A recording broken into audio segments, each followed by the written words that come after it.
Cinema হলে শাকিব খান অভিনীত তুফান দেখতে গিয়ে সুনীল গঙ্গোপাধ্যায়ের আমি কিরকমভাবে বেঁচে আছি এই কবিতার দুটি লাইন বারবার মনে আসছিল।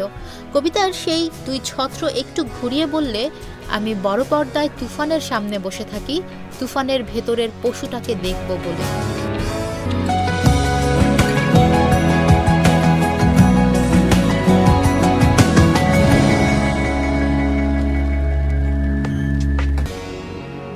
গভীরভাবে তুফানকে সেভাবেই ফুটিয়ে তুলেছেন নির্মাতা রায়হান রাফি। তবে এ বিষয়ে তার ভাষ্য, তুফান কোনো সাধারণ মানুষ নয়, সে রাক্ষস। পর্দায় ধুমধুমার অ্যাকশন দিয়েই শুরু সিনেমাটি। ধীরে ধীরে গল্পের ভেতর ঢুকতে থাকেন দর্শক। নগদের কাছে সব গ্রাহকই প্রিয়, তাই তো সারা দেশে ক্যাশ আউট চার্জ সবচেয়ে কম। সিনেমায় দ্বৈত ভূমিকায় রয়েছেন শাকিব খান, একজন কুখ্যাত গ্যাংস্টার নাম যার তুফান, অন্যজন সাদাসিধা স্বপ্নতার নায়ক হওয়া নাম শান্ত। শান্ত চরিত্রে তার অভিনয় মুগ্ধকর, আর তুফান মানেই ড্যাম কেয়ার। তুফানে মাসুমা রহমান নাবিলা রয়েছেন কস্টিউম ডিজাইনার চরিত্রে। তার স্ক্রিন টাইম উপস্থিতি নজর কাড়া। সংলাপের সঙ্গে অভিনেত্রীর মুখের অভিব্যক্তি একরাশ মুগ্ধতা ছড়ানো। তবে এই সিনেমায় মিমি চক্রবর্তীর সূচনা চরিত্রটি যেন শোপিস। গল্পের ভেতরেও তিনি নায়িকার ভূমিকায়। শোভাবর্ধন ছাড়া অভিনয়ের জন্য খুব একটা সুযোগ রাখা হয়নি তার জন্য, অথচ সেই যোগ্যতা ও সক্ষমতা তার ছিল ভালো মতোই। এ এক নিদারুণ অপচয় অবশ্যই। তবে একথা অনস্বীকার্য যে তুফানের ক্ষেত্রে অভিনয়শিল্পী বাছাইয়ে বেশ নৈপুণ্য দেখিয়েছেন রায়হান রাফি। পশ্চিমবঙ্গের রজত গাঙ্গুলি, লোকনাথ দে সহ এদেশের গাজী রাকায়েত, ফজলুর রহমান বাবু, শহীদুজ্জামান সেলিম, মিশা সওদাগর, সালাউদ্দিন লাবলু, সুমন আনোয়ার, সাইফুল জার্নাল, তাদের সবার অভিনয় ছিল দেখার মতো।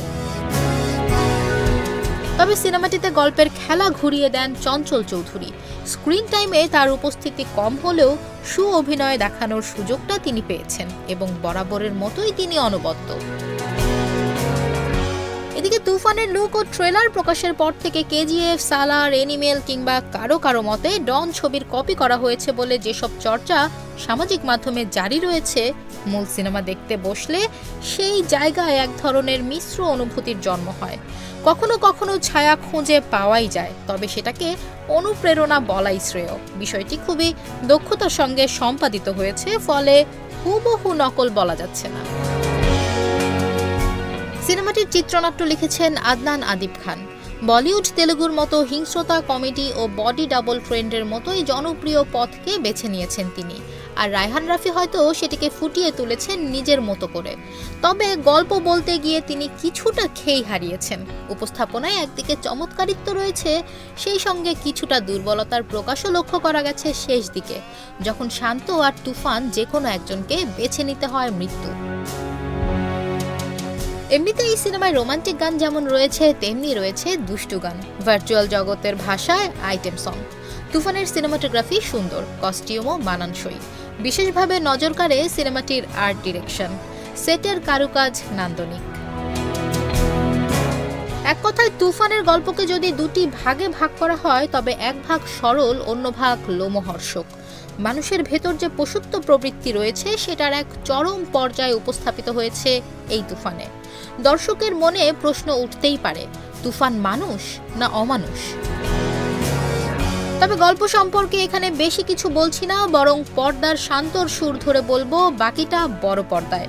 অস্থির না হয়ে দেখুন তা শেষ পর্যন্ত, চমকটা সেখানেই। সবশেষ কথা হলো, এদেশের সিনেমার গল্প বলার নিজস্ব কায়দা আছে। সেখান থেকে বের হয়ে এবার এই যে দক্ষিণী কিংবা তেলুগু ট্রেন্ডের নির্মাণ শুরু হলো, এ কি চলতেই থাকবে? যদি চলেই, তবে তা কতদিন গ্রহণ করবে দর্শক? নাকি দুই নৌকোয় উঠে দুলতে থাকবে স্বকীয়তা?